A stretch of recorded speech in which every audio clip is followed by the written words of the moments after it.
This is the Halldeli foam shoe cleaner. Just show you what's inside here. The 6.76 ounce cleaner right here. Let's open it up and see what's inside here. So first you have the sponge right here. Nice sponge.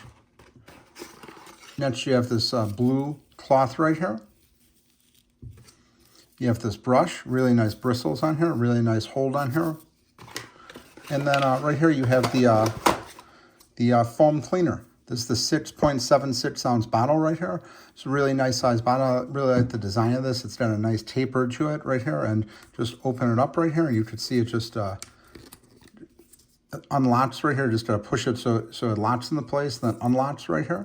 And then if you look on the side of the box right here, the directions are on here. Shake well before use. Apply the foam to dirty areas. You're going to scrub it with this brush, and you're going to wipe it clean. I have some other Halldeli products for my shoes, and I'm very happy with them. This looks like some really good stuff. Highly recommend checking it out if you're looking to get your shoes clean. Again, 6.7 ounces. You're going to get a good amount of shoe cleans out of this.